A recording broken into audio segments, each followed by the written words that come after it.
ನಮಸ್ತೆ ಸ್ನೇಹಿತರೆ, ಮತ್ತೊಂದು ವಿಡಿಯೋಗೆ ತಮ್ಮೆಲ್ಲರಿಗೂ ಆತ್ಮೀಯವಾದ ಸ್ವಾಗತ. ಈ ಒಂದು ತರಗತಿಯಲ್ಲಿ ನಾವು ಏನು ನೋಡೋಣ ಅಂತಂದರೆ ಸೈಕಾಲಜಿಯ ಪ್ರಶ್ನೆಗಳನ್ನು ನೋಡ್ತಾ ಹೋಗೋಣ ಅಂತ. ಶೈಕ್ಷಣಿಕ ಮನೋವಿಜ್ಞಾನದ ಬಗ್ಗೆ ಇರ್ತಕ್ಕಂಥ ಎಲ್ಲ ಪ್ರಶ್ನೆಗಳನ್ನು ನಾವು ಈ ಒಂದು ತರಗತಿಯಲ್ಲಿ ನೋಡ್ತಾ ಹೋಗೋಣ. ನೋಡಿ,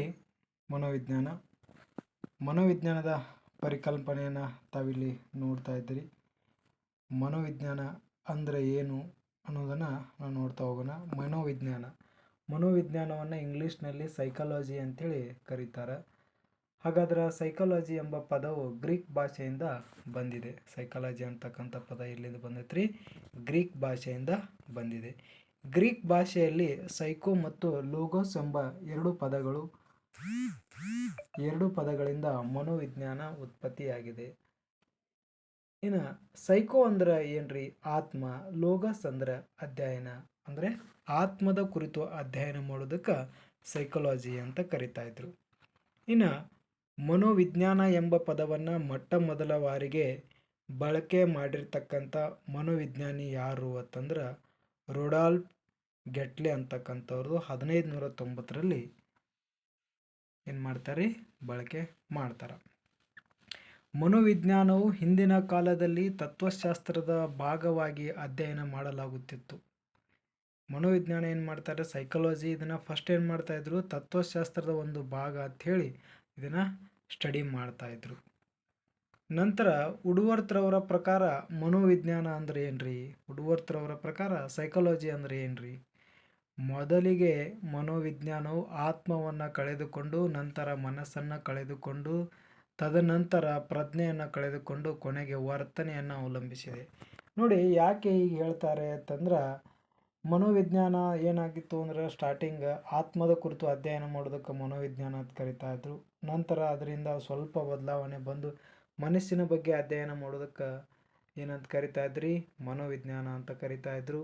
ತದನಂತರ ಸ್ವಲ್ಪ ಬದಲಾವಣೆ ಮಾಡಿ ಪ್ರಜ್ಞೆಯ ಬಗ್ಗೆ ಅಭ್ಯಾಸ ಮಾಡೋದಕ್ಕೆ ಮನೋವಿಜ್ಞಾನ ಅಂತ ಕರೀತಾರೆ. ಈಗ ಕೊನೆಯದಾಗಿ ವರ್ತನೆಯ ಬಗ್ಗೆ ಅಧ್ಯಯನ ಮಾಡೋದಕ್ಕೆ ಏನಂತ ಕರಿತಾ ಇದ್ದಾರೆ ಅಂದರೆ ಈಗ ಪ್ರಸ್ತುತ ಸೈಕಾಲಜಿ ಅಂತ ಕರಿತಾ ಇದ್ದಾರೆ. ಹಾಗಾದರೆ ಮನೋವಿಜ್ಞಾನ ಸಾಗಿ ಬಂದ ದಾರಿಗಳನ್ನು ನೋಡೋಣ. ಆತ್ಮದ ಅಧ್ಯಯನ ಅಂತ ಹೇಳಿದವರು ಯಾರು ಅಂದ್ರೆ ಪ್ಲೂಟೋ ಆಗಿರ್ಬೋದು, ಅರಿಸ್ಟಾಟಲ, ಸಾಕ್ರೆಟಿಸ್, ಗ್ರೀಕ್ ಇವರು ಏನು ಹೇಳ್ತಾರೆ? ಆತ್ಮದ ಬಗ್ಗೆ ಅಧ್ಯಯನ ಅಂತ ಹೇಳ್ತಾರೆ. ಇನ್ನು ಮನಸ್ಸಿನ ಬಗ್ಗೆ ಅಧ್ಯಯನ ಅಂತ ಹೇಳಿದವರು ಡಾಂಟೆ. ಇನ್ನು ಪ್ರಜ್ಞೆ ಬಗ್ಗೆ ಹೇಳಿದವರು AB ಟೀಚ್ನರ್ ಅವರು, ವಿಲ್ಹೆಲ್ಮ್ ವೂಂಟ್ರವರು ಏನು ಹೇಳ್ತಾರೆ? ಪ್ರಜ್ಞೆಯ ಬಗ್ಗೆ. ಇನ್ನು ವರ್ತನೆ ಬಗ್ಗೆ ಅಧ್ಯಯನ ಮಾಡೋದಕ್ಕೆ ಮನೋವಿಜ್ಞಾನ ಅಂತ ಕರೆದವ್ರು ಯಾರು ಅಂತಂದ್ರೆ JB ವ್ಯಾಟ್ಸನ್ರವರು. ಹಾಗಾದರೆ ಮನೋವಿಜ್ಞಾನದ ವರ್ತನೆ ಎನ್ನುವಂಥ ಪದವನ್ನು ಅತಿ ಹೆಚ್ಚು ಪ್ರಚಾರಗೊಳಿಸಿದ ವ್ಯಕ್ತಿ ಯಾರು ಅಂತಂದ್ರೆ JB ವ್ಯಾಟ್ಸನ್ರವರು. ಇನ್ನು ನೋಡ್ರಿ, ಜಾಗೃತ ಮತ್ತು ಪ್ರಜ್ಞೆ, ಅಜಾಗೃತ ಮತ್ತು ಅರೆಪ್ರಜ್ಞೆ, ಅಜಾಗ್ರತ ಮತ್ತು ಅಪ್ರಜ್ಞೆ ಅಂತಕ್ಕಂಥದ್ದು ಈ ಮೂವರ ಬಗ್ಗೆ ಪರಿಕಲ್ಪನೆ ನೀಡಿದವರು ಯಾರು ಅಂತಂದ್ರೆ ಸಿಗ್ಮಂಡ್ ಫ್ರಾಯ್ಡ್ರವರು. ನೋಡ್ರಿ, ಜಾಗೃತ, ಅರೆಜಾಗೃತ, ಅಜಾಗೃತ, ಪ್ರಜ್ಞೆ, ಅರೆಪ್ರಜ್ಞೆ, ಅಪ್ರಜ್ಞೆ, ಇದ್ರ ಬಗ್ಗೆ ಮಾಹಿತಿ ನೀಡಿದವರು ಯಾರು ಅಂದರೆ ಸಿಗ್ಮಂಡ್ ಫ್ರಾಯ್ಡ್ರವರು. ಮನೋವಿಜ್ಞಾನದ ಪಿತಾಮಹ ಯಾರು ಅಂತಂದ್ರೆ ಸಿಗ್ಮಂಡ್ ಫ್ರಾಯ್ಡ್. ಆಧುನಿಕ ಮನೋವಿಜ್ಞಾನದ ಪಿತಾಮಹ ಯಾರು ಅಂತಂದ್ರೆ ವಿಲ್ಹೆಲ್ಮ್ ವೂಂಟ್ರವರನ್ನು ಕರೆಯುತ್ತಾರೆ. ಆಧುನಿಕ ಶೈಕ್ಷಣಿಕ ಮನೋವಿಜ್ಞಾನದ ಪಿತಾಮಹ ಯಾರು ಅಂತಂದ್ರೆ ಥಾರ್ನ್ಡೈಕ್ರವರನ್ನು ಕರೆಯುತ್ತಾರೆ. ಇನ್ನು ವಿಲ್ಹೆಲ್ಮ್ ವೂಂಟ್ರವರಿಗೆ ಆಧುನಿಕ ಮನೋವಿಜ್ಞಾನದ ಪಿತಾಮಹ ಎಂದು ಕರೆಯಲು ಕಾರಣ ಏನು ಅಂತಂದ್ರೆ ಇವ್ರು ಏನು ಮಾಡ್ತಾರೆ ಅಂತಂದ್ರೆ 1879ರಲ್ಲಿ ಜರ್ಮನಿಯ ದೇಶದಲ್ಲಿ ಅಪೆಕ್ಸ್ ಎಂಬ ಸ್ಥಳದಲ್ಲಿ ಪ್ರಪ್ರಥಮವಾಗಿ ಮನೋವಿಜ್ಞಾನದ ಪ್ರಯೋಗಶಾಲೆಯನ್ನು ಪ್ರಾರಂಭ ಮಾಡಿದ್ದಕ್ಕಾಗಿ ಆತನನ್ನು ಆಧುನಿಕ ಮನೋವಿಜ್ಞಾನದ ಪಿತಾಮಹ ಅಂಥೇಳಿ ಕರೆಯೋದಕ್ಕೆ ಪ್ರಾರಂಭಿಸ್ತಾರೆ. ಇನ್ನು ಥಾರ್ನ್ಡೈಕ್ರವರ ಪ್ರಸಿದ್ಧ ಹೇಳಿಕೆ ನೋಡ್ರಿ. ಥಾರ್ನ್ಡೈಕ್ರವರ ಹೇಳಿಕೆ: ಪ್ರಚೋದನೆ ಮತ್ತು ಪ್ರಕ್ರಿಯೆಗಳ ನಡುವಿನ ಸಂಬಂಧವೇ ಕಲಿಕೆ. ಏನ್ರಿ? ಲರ್ನಿಂಗ್ ಅಂದ್ರೆ ಏನ್ರಿ? ಕಲಿಕೆ ಅಂದ್ರೆ ಏನು? ಪ್ರಚೋದನೆ ಮತ್ತು ಪ್ರಕ್ರಿಯೆಗಳ ನಡುವೆ ಇರ್ತಕ್ಕಂಥ ಸಂಬಂಧವನ್ನು ಕಲಿಕೆ ಅಂತ ಕರೀತಾರೆ ಥಾರ್ನ್ಡೈಕ್ರವರು. ಇನ್ನು ಪ್ರಯತ್ನಗಳ ಸಂಖ್ಯೆ ಹೆಚ್ಚಾದಂತೆ ಪ್ರಮಾದಗಳ ಸಂಖ್ಯೆ ಕಡಿಮೆ ಆಗುತ್ತೆ. ಪ್ರಯತ್ನಗಳು ಹೆಚ್ಚಾದಂತೆ ತಪ್ಪುಗಳು ಏನಾಗ್ತಾ ಇರ್ತಾವೆ, ಕಡಿಮೆ ಆಗ್ತಾವೆ ಅಂತ ಹೇಳ್ತಾರೆ. ಯಾರು? ಇವೆಲ್ಲ ತಾರಂಡೈಕ್ರವರ ಹೇಳಿಕೆ. ಇನ್ನು ಪ್ರಮಾದ ಎಂದರೆ ತಪ್ಪು ಅಂತ ಅವಾಗಲೇ ಹೇಳಿದೆ ನಾನು. ಇನ್ನು ಕ್ರೋ ಆ್ಯಂಡ್ ಕ್ರೋರವರ ಪ್ರಕಾರ ಮನೋವಿಜ್ಞಾನ ಎಂದರೇನು ಅಂತ ಕೇಳಿದ್ದಾರೆ. ಪರಿಸರ ಮತ್ತು ಅವುಗಳ ನಡುವಿನ ಸಂಬಂಧಗಳ ಕುರಿತು ಅಧ್ಯಯನ ಮಾಡುವುದು ಎಂದಾಗುತ್ತದೆ. ಇನ್ನು ಶೈಕ್ಷಣಿಕ ಮನೋವಿಜ್ಞಾನ ನೋಡ್ರಿ, ಎಜುಕೇಷನಲ್ ಸೈಕಾಲಜಿ ಅರ್ಥ ನೋಡ್ರಿ, ಒಬ್ಬ ವ್ಯಕ್ತಿ ಹುಟ್ಟಿನಿಂದ ಸಾಯುವವರೆಗೆ ಕುರಿತ ಕಲಿಕೆ ಅನುಭವಗಳನ್ನು ಅಧ್ಯಯನ ಮಾಡುವ ಪ್ರಕ್ರಿಯೆಗೆ ಶೈಕ್ಷಣಿಕ ಮನೋವಿಜ್ಞಾನ ಅಂತ ಕರೀತಾರೆ. ಹುಟ್ಟಿನಿಂದ ಚಟ್ಟದವರೆಗೆ ಇರುವಂಥ ಅನುಭವಗಳ ಏನಂತ ಕರೀತಾರೆ, ಕಲಿಕೆಯನ್ನು ಶೈಕ್ಷಣಿಕ ಮನೋವಿಜ್ಞಾನ ಅಂತ ಕರೀತಾರೆ. ಅಥವಾ ಬೋಧನೆ ಅಥವಾ ಕಲಿಕಾ ಪ್ರಕ್ರಿಯೆಗಳಿಗೆ ಸಂಬಂಧಿಸಿದ ಮನೋವಿಜ್ಞಾನದ ಶಾಖೆಯನ್ನು ಶೈಕ್ಷಣಿಕ ಮನೋವಿಜ್ಞಾನ ಅಂಥೇಳಿ ಕರೆಯುತ್ತಾರೆ. ಹೌದ್ರಿ. ಇನ್ನು ಶೈಕ್ಷಣಿಕ ಮನೋವಿಜ್ಞಾನವು ಎರಡು ಪದಗಳ ಸಂಗಮವಾಗಿದೆ.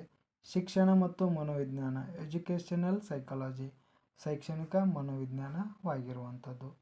ಇನ್ನು ಶೈಕ್ಷಣಿಕ ಮನೋವಿಜ್ಞಾನವು ಪ್ರಮುಖವಾಗಿ ಈ ಕೆಳಕಂಡ ಅಂಶಗಳನ್ನು ನಿರ್ದೇಶಿಸುತ್ತವೆ. ಯಾವ್ಯಾವ್ರಿ?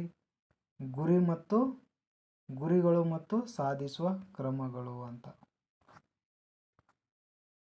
ನಂತರ ಬರ್ತಕ್ಕಂಥದ್ದು ಅಂತರಾವಲೋಕನ. ಅಂತರಾವಲೋಕನ ಅಂತಂದ್ರೆ ತನ್ನ ಬಗ್ಗೆ ತಾನು ತಿಳ್ಕೊಳ್ಳೋದಕ್ಕೆ ಅಂತರಾವಲೋಕನ ಅಂತ ಕರೆಯುತ್ತಾರೆ. ನಿನ್ನನ್ನು ನೀನು ಒಳಹೊಕ್ಕು ನೋಡುವುದು ಆಗಿದೆ ಅಂತರಾವಲೋಕನ ಅಂತಂದರೆ. ಅಂತರಾವಲೋಕನ ಅಂದರೆ ಒಬ್ಬ ವ್ಯಕ್ತಿಯು ತನ್ನ ಅಂತರಂಗದ ಅನುಭವಗಳನ್ನು ಸ್ವಂತ ತಾನೇ ಒಳಹೊಕ್ಕು ನೋಡುವುದಾಗಿದೆ. ಇದಕ್ಕೆ ಅಂತರಾವಲೋಕನ ಪದ್ಧತಿ ಅಂಥೇಳಿ ಕರೆಯುತ್ತಾರೆ. ಹಾಗಾದರೆ ಅಂತರಾವಲೋಕನ ಪದ್ಧತಿಯನ್ನು ಪ್ರತಿಪಾದನೆ ಮಾಡಿರ್ತಕ್ಕಂಥವ್ರು ಯಾರು ಅಂತಂದ್ರೆ, ಅಂತರಾವಲೋಕನ ಪದ್ಧತಿಯನ್ನು ಪ್ರತಿಪಾದಿಸಿದವರು ಯಾರು ಅಂತಂದ್ರೆ AB ಟೀಚರ್ರವರು ಅಂತರಾವಲೋಕನ ಪದ್ಧತಿಯನ್ನು ಪ್ರತಿಪಾದನೆ ಮಾಡ್ತಾರೆ. ಈ ಅಂತರಾವಲೋಕನವು ಎಲ್ಲ ವಿಧಾನಗಳಲ್ಲಿಯೂ ಅತ್ಯಂತ ಪ್ರಾಚೀನವಾಗಿರ್ತಕ್ಕಂಥ ವಿಧಾನ ಯಾವುದು ಅಂತಂದ್ರೆ ಅಂತರಾವಲೋಕನ ವಿಧಾನ ಇಲ್ಲಿ ಪ್ರಾಚೀನವಾಗಿರುವಂಥದ್ದು. ಇನ್ನು ಅಂತರಾವಲೋಕನ ವಿಧಾನವನ್ನು ಈ ಸಂದರ್ಭದಲ್ಲಿ ವಿಮರ್ಶೆ ಮಾಡಿಕೊಳ್ಳಬಹುದು. ನೋಡ್ರಿ, ಅಂತರಾವಲೋಕನ ನಾವು ಯಾವಾಗ ಯೂಸ್ ಮಾಡ್ಕೋಬೋದು ಅಂತಂದ್ರೆ, ಒಂದು ಅತಿಯಾದ ಕೋಪಗೊಂಡಾಗ, ಸಂತೋಷವಾದಾಗ, ದುಃಖವಾದಾಗ ಅವಾಗ ನೀವು ಒಬ್ಬರೇ ಕೂತು ಅಂತರಾವಲೋಕನ ಮಾಡ್ಕೋಬೇಕು. ನಾವು ಅತಿಯಾಗಿ ಯಾಕೆ ಕೋಪ ಮಾಡ್ಕೋತಾ ಇದ್ದೀನಿ, ನನಗೆ ಯಾಕೆ ಇಷ್ಟೊಂದು ಸಂತೋಷ ಆಗ್ತಾ ಇದೆ, ಈ ರೀತಿ ದುಃಖ ಯಾಕೆ ಆಗ್ತಾ ಇದೆ ಅಂತಕ್ಕಂಥದ್ದು ತಾವೇನು ಮಾಡಬೇಕಾಗುತ್ತೆ, ಅಂತರಾವಲೋಕನ ಮಾಡ್ಕೊಳ್ಳುವಂಥ ಪದ್ಧತಿಗಳು. ಇಲ್ಲಿ ನೋಡ್ರಿ, ಒಬ್ಬ ವ್ಯಕ್ತಿ ತನ್ನ ಆಂತರಿಕ ಭಾವನೆಗಳನ್ನು, ವಿಚಾರಗಳನ್ನು ಅಧ್ಯಯನ ಮಾಡುವುದು ಏಕೈಕ ವಿಧಾನವಾಗಿದೆ. ಯಾವುದ್ರಿ? ಅಂತರಾವಲೋಕನ ಪದ್ಧತಿ. ಇನ್ನು ನಂತರ ಬರ್ತಕ್ಕಂಥದ್ದು ವೀಕ್ಷಣಾ ವಿಧಾನ.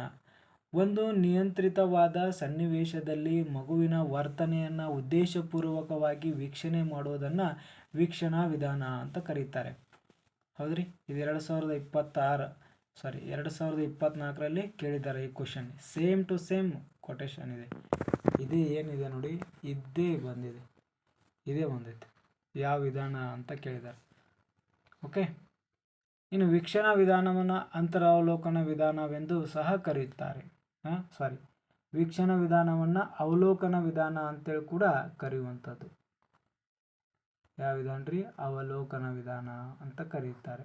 ವೀಕ್ಷಣಾ ವಿಧಾನವನ್ನು ಪ್ರತಿಪಾದಿಸಿದವರು ಯಾರು ಅಂತಂದ್ರೆ JB ವ್ಯಾಟ್ಸನ್ರವ್ರು. ನೋಡ್ರಿ, JB ವ್ಯಾಟ್ಸನ್ರವರು ಇದನ್ನು ಪ್ರತಿಪಾದಿಸ್ತಾರೆ. ಇವರು ಅಮೇರಿಕಾ ದೇಶದವರು.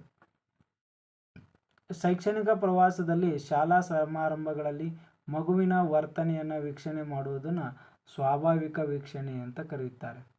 ನೋಡ್ರಿ,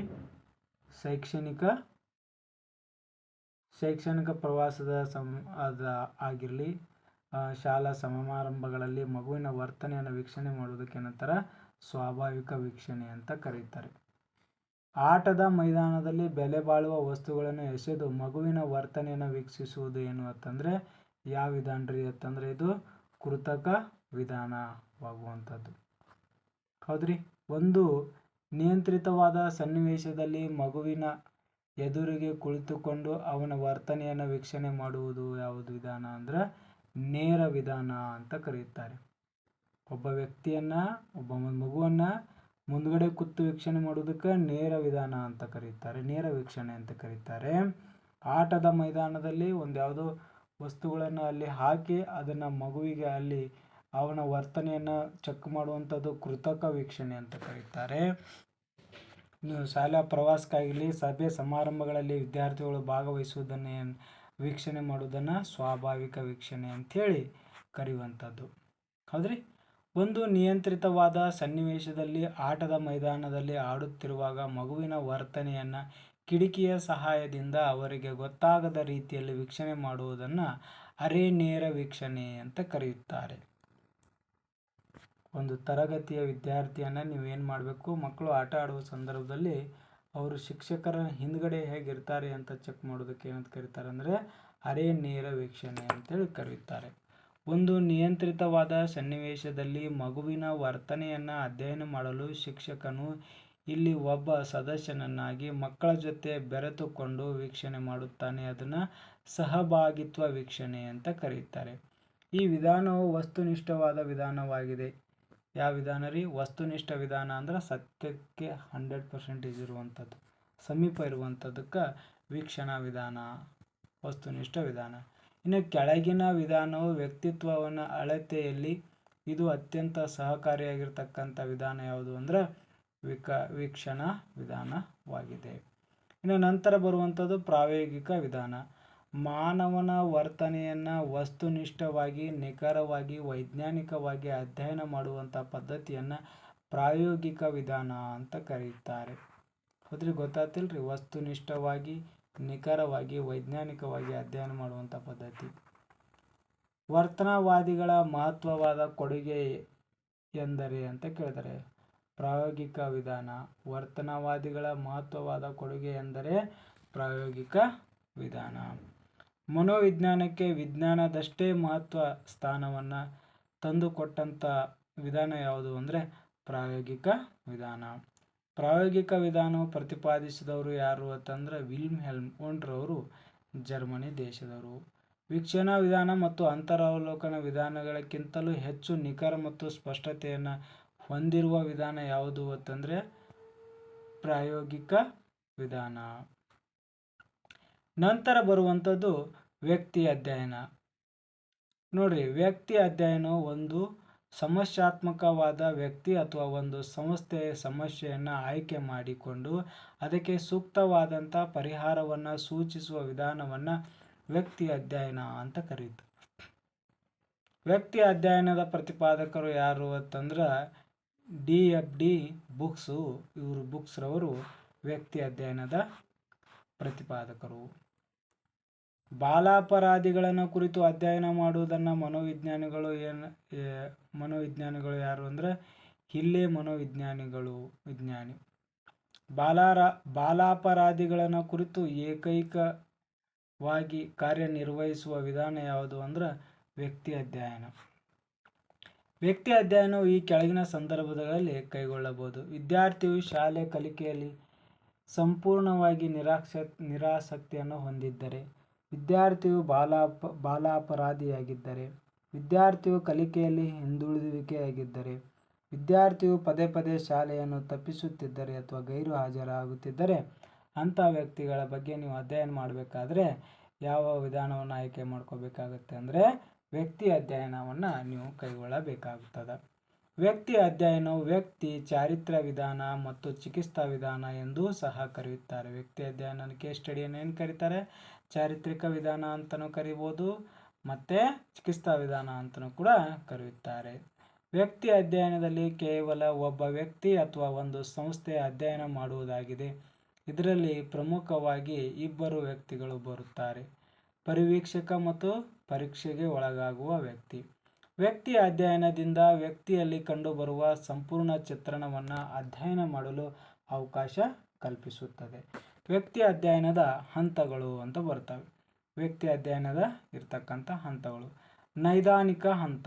ಇಲ್ಲಿ ವ್ಯಕ್ತಿಯ ವರ್ತನೆಯ ಸಮಸ್ಯೆಗಳಿಗೆ ಕಾರಣಗಳನ್ನು ಕಂಡುಕೊಳ್ಳಲು ಪ್ರಯತ್ನಿಸುತ್ತಾನೆ, ನಂತರ ಅದನ್ನು ಅರ್ಥೈಸುತ್ತಾನೆ. ಅದಕ್ಕಾಗಿ ಇಲ್ಲಿ ವ್ಯಕ್ತಿ ಸಂಪೂರ್ಣವಾಗಿ ಮಾಹಿತಿಯನ್ನು ಸಂಗ್ರಹಿಸುತ್ತಾನೆ.